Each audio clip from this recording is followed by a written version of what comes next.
Assalamualaikum warahmatullahi wabarakatuh dan selamat sejahtera kepada semua yang hadir. Terima kasih kerana memberi ruang dan masa untuk kita berbincang dalam forum santai tetapi penting ini. Topik kita pada hari ini ialah kesedaran penyakit berjangkit berkaitan seks sejenis dalam kalangan remaja. Saya tahu topik ini sensitif, mungkin ada yang rasa tak selesa. Tapi sebenarnya lebih bahaya kalau kita tidak bercakap tentangnya langsung. Sebab pada zaman sekarang, remaja semakin terdedah kepada media sosial. Maklumat yang mereka dapat daripada media sosial tidak semuanya tepat. Malah ada yang boleh menyesatkan atau menemukan amalan berisiko yang tinggi. Kita di sini bukan untuk menghukum mana-mana pihak, tetapi kita di sini untuk membuka mata, memberi kefahaman dan menjedarkan tentang risiko kesihatan serta bagaimana untuk melindungi diri kita. Hari ini kita bersama panel 1, panel 2 dan panel 3. Bolehkah saudara panel memperkenalkan diri masing-masing? Assalamualaikum warahmatullahi wabarakatuh. Saya panel 1, nama saya Muhammad Arif Fikri bin Muhammad Syarif. Terima kasih panel 1 dan saudara moderator. Nama saya Farid bin Rafizat.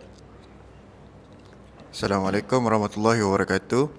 Saya Iman Haris bin Badrul Nizam selaku panel yang ketiga. Dan saya sebagai moderator Muhammad Azim Zafri bin Zaidi. Terima kasih kepada para panel kerana telah memperkenalkan diri sendiri. Kita mulakan dengan panel 1 iaitu Muhammad Arif. Okay. Moderator, bolehkah saudara Arif jelaskan bagaimana pengaruh media sosial dan kurang sokongan emosi dalam keluarga boleh mendorong remaja untuk terlibat dalam hubungan seks sejenis? Terima kasih moderator atas soalan yang telah diberi. Kalau kita nak faham tentang isu hubungan seks sejenis dalam kalangan remaja, kita tak boleh terus melabel mereka sebagai seks sejenis. Kita kena faham dulu latar belakang dan puncanya dulu. Antara sebab utamanya ialah pengaruh media sosial. Remaja pada kini membesar dengan telefon pintar di tangan. Aplikasi seperti TikTok, Twitter, Instagram, Telegram, semuanya penuh dengan kandungan seksual tersirat dan tersurat. Ada juga trend, meme, edit video, fanfiction dan group chat yang menormalisasikan hubungan sejenis ini sebagai sesuatu yang cool, unik atau open-minded. Lama-lama, rasa ingin tahu tu datang. Selain itu, ada remaja juga yang kurang menerima sokongan emosi di rumah. Mungkin ibu bapa mereka sibuk, mungkin keluarga tegas atau jarang berbual tentang perasaan. Apabila remaja ini rasa tidak didengari atau difahami, mereka akan lebih mencari tempat lain untuk rasa untuk disayangi. Kalau ada seseorang yang kononnya memahami, memberi perhatian lebih, memuji dan melindungi, perasaan hubungan itu akan menjadi sangat kuat sehingga masuk ke hubungan fizikal. Satu lagi faktor adalah komuniti tertutup. Ada sekumpulan online atau circle tertentu yang buat ia nampak biasa saja. Bila ramai dalam grup kata ini adalah sesuatu yang normal, maka remaja rasa perkara itu tidak berbahaya. Masalahnya ialah ramai yang terlibat tanpa pengetahuan tentang kesan kesihatan. Mereka hanya fikir soal emosi dan perhatian ini, tetapi tidak tahu bahawa hubungan seks melalui dubur mempunyai risiko yang tinggi luka mikro iaitu microtears yang boleh menjadi luahan virus, laluan virus masuk ke dalam aliran darah. Jadi, puncanya ialah bukan sahaja ingin mencuba-cuba, ia campuran emosi, hubungan, pengaruh sosial dan kurang pendidikan kesihatan seksual. Jika dikaitkan dengan teori moral naturalis, teori naturalis ini menekankan bahawa sesuatu tingkah laku dianggap baik sahaja jika ia selari dengan fitrah semula jadi manusia. Dalam konteks ini, hubungan seksual yang secara biologinya direka antara lelaki dan perempuan memenuhi keperluan emosi, psikologi dan kesihatan secara lebih stabil. Namun apabila remaja terlibat dalam hubungan seks sejenis, ia biasanya berlaku kerana emosi dan perhatian yang kurang, bukan kerana keperluan fitrah yang sebenar. Jadi, isu yang dibentangkan tadi menunjukkan bahawa apabila remaja terpisah daripada sokongan dan kasih sayang, Mereka akan lebih mudah terpengaruh ke tingkah laku yang tidak selari dengan fitrah, tubuh badan dan kesihatan. Itu sahaja daripada saya. Baik, terima kasih panel 1. Saya amat setuju dengan ulasan yang diberikan. Jelaslah bahawa isu ini berakar daripada emosi serta hubungan sosial dan bukan sekadar nafsu semata-mata. Kita sambung pada panel kedua.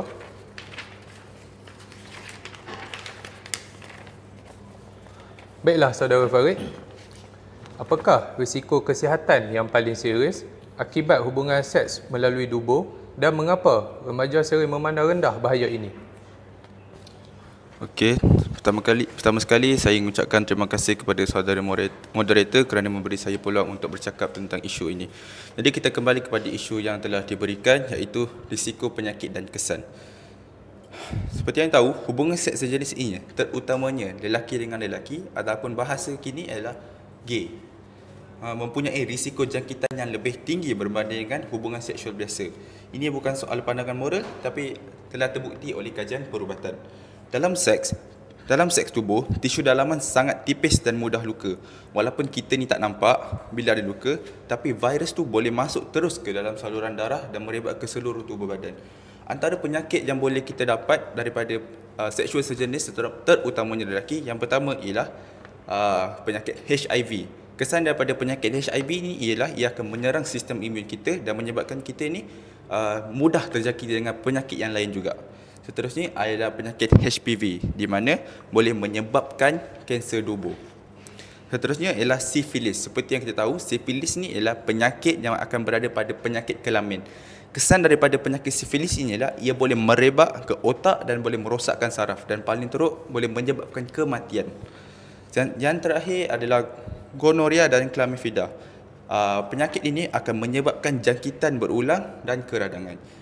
Seperti yang saya cakap tadi, keempat-empat penyakit ini juga berpotensi untuk menyebabkan kematian kepada para pelaku seks sejenis ini. Tambahan pula, bila ramai yang melakukan hubungan ini tanpa perlindungan, iaitu kondom, dan kadang-kadang bertukar-tukar pasangan, dia akan meningkatkan lagi risiko berjangkit. Kita tahu contoh, pembawa A adalah orang yang melakukan seks sejenis dan dia melakukan hubungan seks sejenis dengan orang yang lain, maka penyakit itu akan dihantar ke orang yang belum ada penyakit itu. Okey, maafkan saya. Jadi untuk menyentuh kepada bahagian emosi, apa yang ramai tak nampak daripada kesan emosi pesakit selepas dijangkiti ialah, yang pertama, mereka ini akan berasa murung. Berasa murung kerana mempunyai penyakit kelamin. Seperti tahu, penyakit kelamin ini datang daripada penyakit seks sejenis. Mereka akan berasa murung dan mereka akan mendatangkan pelbagai lagi penyakit yang tidak diingini, sebagai murung, stres dan juga boleh membunuh diri kerana malu. Antara maafkan saya, pesakit yang mengalami penyakit ini juga selalunya mereka takut nak beritahu keluarga. Yang pertama sebab malu, dan mereka takut juga untuk dikutuk oleh masyarakat kerana melakukan perbuatan yang keji. Seperti yang kita tahulah, dari segi agama pun, seks sejenis ini telah dilarang oleh agama sejak daripada zaman Nabi Lut lagi. Jadi bila dia bawa ke norma kini, benda tu adalah sangat tidak betul lah. Jadi orang-orang tak akan mudah menerima perkara tersebut dan masyarakat akan mengutuk dan membenci kepada orang yang melakukan perkara ini.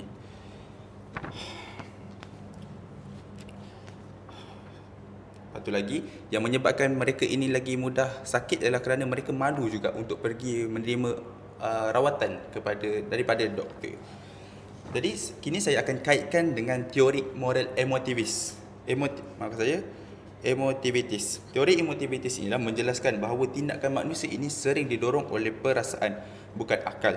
Dalam hal ini, ramai remaja melakukan hubungan seks sejenis kerana rasa ingin disayangi, rasa ingin diterima atau takut kehilangan perhatian. Dari segi rasa ingin diterima ialah kerana mereka sudah terpesong, jadi hanya pasangan yang terpesong saja mereka berfikir boleh menerima mereka. Atau takut kehilangan perhatian, bukannya kerana memahami implikasi kesihatan ataupun nilai moral. Emosi seperti sayang, terikat dan simpati boleh mengaburi pertimbangan sehingga risiko serius seperti HIV, HPV dan sifilis dipandang ringan. Oleh itu, teori emotivis ini membantu kita faham bahawa pencegahan tidak boleh hanya fokus kepada fakta kesihatan, tetapi juga boleh menyentuh perasaan dan kestabilan emosi remaja. Itu sahaja daripada saya berkaitan dengan risiko dan penyakit. Baik, terima kasih panel 2. Bagi saya, perkara ini memang amat berat. Tetapi, ia perlu diketahui agar kita dapat mengatasinya. Baiklah, jadi sekarang, mari kita bincang apa yang kita boleh buat untuk mencegah perbuatan ini. Saudara Iman, bolehkah saudara jelaskan langkah pencegahan dan sokongan yang paling praktikal untuk membantu remaja yang terlibat atau mereka yang sedang keliru bahawa perbuatan mereka ini betul atau tidak sehingga membuat mereka tidak rasa dihukum? Baiklah, terima kasih moderator. Apabila kita bercakap tentang langkah pencegahan yang diberikan soalan oleh moderator, kita sebenarnya sedang bercakap tentang kesedaran dan tanggungjawab terhadap diri sendiri. Pertama, pendidikan seksual kesihatan perlu diterangkan dengan betul dan bukan dilabel ataupun dilihat oleh masyarakat sebagai pendidikan yang ataupun perkara yang lucah. Pendidikan seksual kesihatan ini termasuk cara menjaga kesihatan tubuh, iaitu dengan mandi setiap hari ataupun menukar pakaian mereka setiap kali selepas mandi. Yang kedua iaitu memahami sempadan sentuhan. Hal ini bermaksud individu perlulah mengenali bahagian-bahagian tubuh mereka yang tak boleh disentuh oleh orang asing. Yang ketiga iaitu dengan menyedari hak terhadap tubuh mereka sendiri. Hak mereka untuk berkata tidak kepada individu asing ketika mana mereka berasa tidak selesa dipegang ataupun disentuh. Dan yang keempat, individu juga perlulah mengetahui apa itu consent ataupun persetujuan. Hal ini bermaksud mereka perlu mengetahui bila mana ataupun waktu mereka untuk bersetuju ataupun tidak bersetuju tentang tindakan yang dilakukan oleh orang asing terhadap diri mereka sendiri. Dan yang kelima iaitu mengetahui risiko, penyakit dan cara pencegahan penyakit tersebut. Individu perlu tahu cara penularan, gejala dan kaedah pencegahan bagi memahami dan mengelakkan daripada risiko penyakit ini berlaku. Seterusnya, ujian kesihatan berkala merupakan sebuah langkah yang matang dan bijak dan bukan bermaksud seseorang itu nakal. Ini merupakan tanda mereka sayang akan diri mereka. Dan yang paling penting, secara emosi dan sokongan. Kalau ada terdapat remaja yang keliru, takut ataupun menyesal atas perbuatan mereka, jangan biarkan mereka mencari jawapan sendiri ataupun di internet. Sebaiknya, mereka perlu pergi kepada kaunselor sekolah bagi menceritakan masalah yang mereka hadapi. Langkah yang kedua, mereka juga boleh berbual dengan guru yang mereka percayai. Dan langkah yang ketiga iaitu dengan mendapatkan rawatan di klinik yang menyediakan perkhidmatan mesra remaja. Seterusnya, bagi pihak ibu bapa perlulah menerapkan dengar dulu sebelum marah. Kadang-kala, satu pelukan dan ayat daripada ibu bapa seperti ayah ataupun ibu ada dengan kamu mampu memberi impak yang besar terhadap pelaku seksual sejenis ini. Kadang-kala mereka berasa takut untuk meluahkan perkara yang telah mereka lakukan kepada ibu dan bapa mereka atas sebab malu dan tidak mahu menyusahkan ibu bapa mereka. Namun, pihak ibu bapa juga perlulah mempunyai sifat empati dan bertanggungjawab terhadap anak mereka sendiri. Dan jika dikaitkan dengan teori moral intuitionist, teori intuitionist mengatakan bahawa setiap manusia mempunyai suara hati yang membimbing mereka kepada perbuatan yang baik, tetapi suara ini boleh menjadi lemah jika seseorang dikelilingi oleh pengaruh yang salah seperti rakan-rakan sekeliling mereka. Dengan memberikan sokongan, kaunseling dan penerangan, kita sebenarnya mampu membantu remaja mendengar semula suara hati mereka dan menilai perbuatan mereka dengan lebih matang.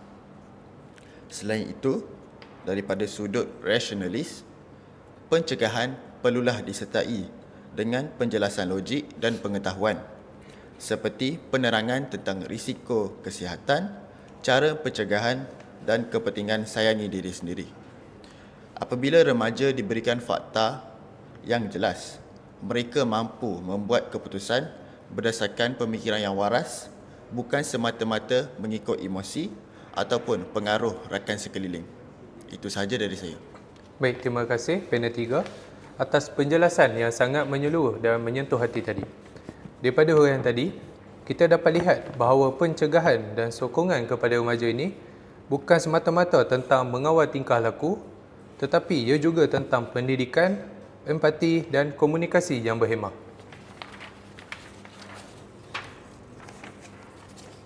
Terima kasih kepada panel 1, panel 2 dan panel 3 atas perkongsian yang sangat jelas dan matang tadi. Alhamdulillah, selesai sudah forum ilmiah kita pada hari ini yang bertajuk Kesedaran Penyakit Berjangkit berkaitan seks sejenis dalam kalangan remaja.